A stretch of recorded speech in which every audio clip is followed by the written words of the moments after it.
பண்ணாதவங்க சப்ஸ்கிரைப் பண்ணுங்க. அப்படியே பக்கத்துல இருக்க பெல் ஐகானையும் பிரஸ் பண்ணுங்க. இந்த பதிவில் தனுசு ராசி அன்பர்களுக்கு செவ்வாய் பெயர்ச்சி சிறப்பு பலன்கள் காணலாம்.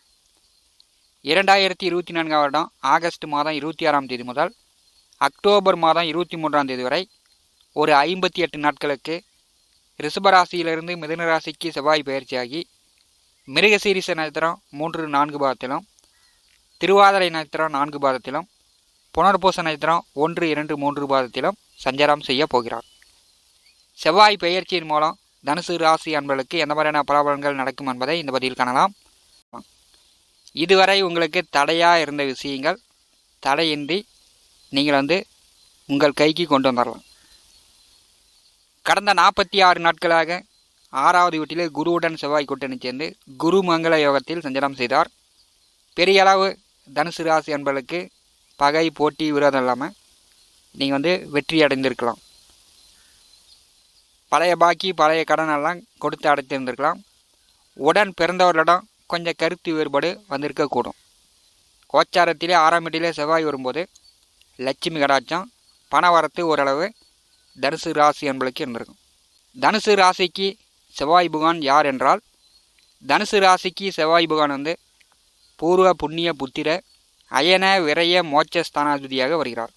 அதாவது 5-12ஆம் வீட்டிற்கு அதிபதியானவர். தனுசு ராசியில் பிறந்தவர்கள் பூர்வீக சொத்துக்களை விட்டு இடம் பெயர்ந்தவர்களாக இருப்பார்கள்.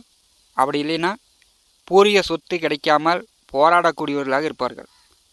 திருமணம் செய்து முதல் குழந்தை பிறந்த பிறகு தனுசு ராசி அன்பர்களுக்கு கணவன் மனைவிக்குள் பிரிவு வரும். சின்ன சின்ன சண்டை சச்சரவு வரும். வம்பு வழக்கு அடித்தடிப்பட்டு கோர்ட்டு கேஸு பார்க்குற நிலை கூட திருமணத்திற்கு பிறகு முதல் குழந்தை பிறந்த பிறகு பெரும்பாலும் தனுசு ராசி அன்பர்களுக்கு ஏற்படும். தனுசு ராசிக்கு 2வது வீட்டில் செவ்வாய் உச்சம் அடைகிறார்.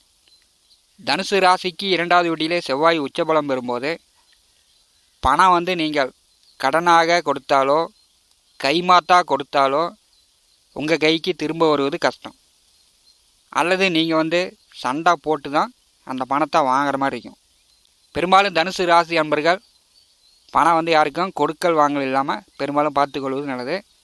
தனுசு ராசியில் பிறந்தவர்களுக்கு கோபமும் பிடிவாதமும் சற்று அதிகமாக இருக்கும். தனக்கு உரிய பாணியில் தான் செயல்படுவார்கள். வெளி வட்டார பழக்க வழக்கம், நட்பு, பெயர், மதிப்பு, மரியாதை, அந்தஸ்து தனுசு ராசியில் பிறந்தவர்களுக்கு உண்டு. செவ்வாய் பகவானுடைய காரகத்துவங்கள் பார்க்கும்போது 9 நவகரங்களில் செவ்வாய் பகவான் காலபுருஷனுக்கு 1-8ஆம் வீட்டுக்கு அதிபதியானவர். செவ்வாய் பகவான் என்றாலே போராளி, வேட்டைக்காரன், பூமி நிலம் சகோதரக்காரகன், இரத்தக்காரகன், பெண்களுக்கு கலத்தரக்காரகன், தைரியக்காரகன். ஒரு மனிதனுடைய உடலில் சக்தி, உடலில் வெப்பநிலையை குறிக்கக்கூடியவர் செவ்வாய். 2ல் 1 பார்க்கக்கூடிய கிரகம். நீயா நானா அப்படின்னு மோதி பார்க்கக்கூடிய கிரகம், சண்டை போடக்கூடிய கிரகம், வீரத்தின் அதிபதி, பற்கள், எலும்பு, இரத்தத்தை குறிக்கக்கூடியவர், யூனிஃபார்ம் வேலையை குறிக்கக்கூடியவர், காவல்துறை, இராணுவம், போக்குவரத்து தொழிலாளர்கள், விவசாயம், பூஞ்செடி, கம்பிவேலி, செம்மண் பூமி, வாக்குவாதம், எதிர்வாதம், விடாமுயற்சி செய்து வெற்றியா தோல்வியா என்று பார்க்கக்கூடிய கிரகம் செவ்வாய். தனுசு ராசிக்கு 5-12ஆம் வீட்டிற்கு அதிபதியானவர் 7வது வீட்டிலே அமர்ந்து சஞ்சாரம் செய்ய போகிறார். 7ஆம் இடம் என்பது கலத்தர ஸ்தானம். 7ஆம் வீட்டிலே இரத்தக்காரகன், கோபக்காரகன், நெருப்புக்காரகன் அமரும்போது உஷ்ணம் சம்பந்தப்பட்ட சிறு சிறு நோய் நொடி தொந்தரவுகள் வரும். மற்றபடி பெரிய அளவு தனுசு ராசி என்பதற்கு பாதிப்புகள் இல்லை. 7வது வீட்டிலே பூர்வ புண்ணியஸ்தானாதிபதி அமரும்போது திருமண வயதில் உள்ளவர்கள் இப்போ வரன் பார்க்கலாம். உடனே வரன் செட் ஆகும். அல்லது காதலித்து கொண்டிருப்பவர்கள் காதல் திருமணம் நடக்கும். விரைய பூர்வ புண்ணியஸ்தானாதிபதி 7ஆம் வீட்டில் அமரும்போது தனுசு ராசி என்பதற்கு அடுத்த 58 நாட்கள் உங்களுக்கு சுப விரைய செலவுகள் உண்டு. குடும்பத்தில் மங்கள காரியங்கள் நடக்கும்.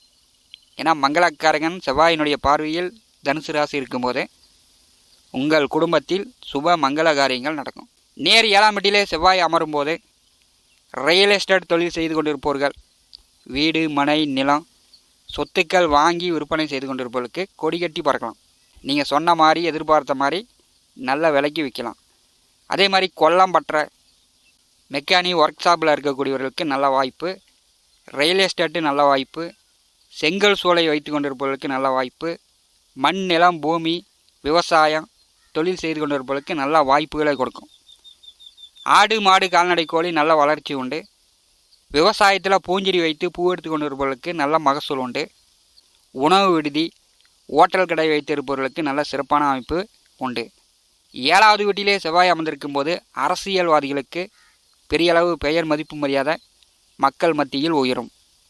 7வது வீட்டிலே இரத்தக்காரகன் செவ்வாய் வரும்போது உடன் பிறந்தவர்களிடமோ உங்கள் வாழ்க்கை துணையிடமோ கொஞ்சம் எதிர்வாதம் செய்யாமல் இருக்க வேண்டும். உங்களுக்கு சட்டுன்னு கோபம் வரும். எடுத்தெறிந்து வாடா போடான்னு பேசக்கூடிய நிலையாக இருக்கும். கோபப்படுவதால் பல நல்ல காரியங்கள் கெடுவதற்கான வாய்ப்புண்டு. அதனால் தனுசு ராசி என்பர்கள் பெரும்பாலும் கோபப்படாதீங்க. உங்கள் வாழ்க்கை துணைக்கு சற்று கோபதாபங்கள் ஏற்படும். விரையாதிபதி 7ஆம் வீட்டில் அமர்ந்து தனுசு ராசியை பாரி செய்யும்போது வெளியூர் வெளியிடம் வெளிநாடு சார்ந்த வேலை தொழிலுக்கு முயற்சி செய்யக்கூடியவர்கள் முயற்சி செய்யலாம். வெளிநாடு வேலை வாய்ப்பு கிடைக்கும். 7ஆம் வீட்டிலே செவ்வாய் அமர்ந்து அவருடைய 4ஆம் பார்வை தொழிற்ஸ்தானத்தின் மேல் விழுகிறது. இதுவரை வேலை தேடி கொண்டிருப்பவர்கள் இப்போ வேலை தேடுங்க, வேலை உடனே கிடைக்கும். தொழிற்ஸ்தானத்தை செவ்வாய் பார்வை செய்யும்போது தனுசு ராசி என்பளுக்கு தொழிலும் நன்றாக இருக்கும், வேலை நன்றாக இருக்கும், தடையின்றி வருமானம் பெறக்கூடிய வாய்ப்புகள் உண்டு. தொழில் வேலையில் மாற்றங்களை எதிர்பார்க்கக்கூடியவர்கள், பதவி உயர்வு கூடுதல் சம்பளம் பிரமோஷனை எதிர்பார்க்கக்கூடியவர்கள் ஆவணி மாதம் 10ஆம் தேதி பிறகு எதிர்பார்க்கலாம். செவ்வாய் பகவானுடைய நேர் 7ஆம் பார்வை தனுசு ராசியின் மேல் விழுகிறது. பெரும்பாலும் முடிஞ்சவரை நீங்கள் கோவப்படாதீங்க. பொறுமையாக நிதானமாக செயல்படுங்க. நீங்கள் நினைச்ச மாதிரி எதிர்பார்த்த மாதிரி செவ்வாய் நற்பலன்களை கொடுக்க போகிறார். மனைவி பிள்ளையிடம் கோவப்படாதீர்கள். இப்போ பக்கமாக திருமணமானவர்கள், அதாவது 1 வருடம் 2 வருடத்திற்குள் திருமணமானவர்கள், முதல் குழந்தை பிறந்திருக்கக்கூடியவர்கள், கணவன் மனைவிக்குள் சண்டை போடாதீங்க. ஒருவரை ஒருவர் திட்டி கொண்டிருக்காதீர்கள். அப்புறமேட்டு காவல் நிலையம் போகிற மாதிரி கோர்ட்டுக்கு போகிற மாதிரி இப்படிலாம் பிரித்து விட்டு போகக்கூடிய நிலை 7வது வீட்டிலே செவ்வாய் வரும்போது ஏற்படுத்தி விடுவார். முடிஞ்சவரை பக்கமாக திருமணமானவர்கள், முதல் குழந்தை பிறந்தவர்கள், கணவன் மனைவிக்குள் மிகுந்த புரிதல் ஒற்றுமை வேண்டும். செவ்வாய் பகவானுடைய 8ஆம் பார்வை 2வது வீட்டிற்கு விழுகிறது. 2வது வீட்டிற்கு விரையாதிபதி பார்வை விழும்போது குடும்பத்தில் சுப மங்கள காரியங்கள் நடக்கும்.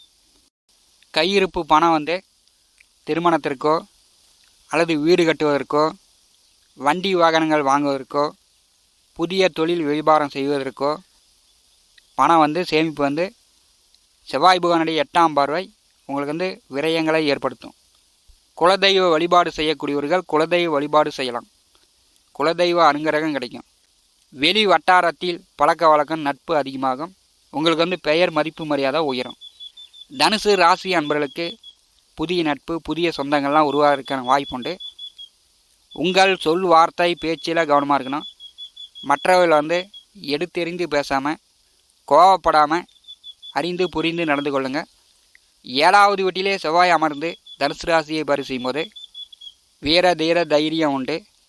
தன்னம்பிக்கையாக நீங்கள் எதையும் செய்து முடிப்பீங்க. அதற்குண்டான வாய்ப்புண்டு. நீங்கள் வேட்டைக்கு தயாராகலாம். தடைபட்டு கொண்டிருந்த காரியங்களுக்கு முயற்சி செய்யும்போது தடை நீங்கி அதெல்லாம் உங்களுக்கு கிடைக்க போகிறது. பூர்வீக சொத்துக்களில் பிரச்சனை இருந்துச்சுன்னா, வெள்ளங்க இருந்துச்சுன்னா, பங்காளி அண்ணன் தம்பிகளுக்குள் ஏதாவது பிரச்சனை இருந்துச்சுன்னா அதெல்லாம் நிவர்த்தி ஆகும். கலகம் பிறந்தால் நல்வழி பிறக்கும்.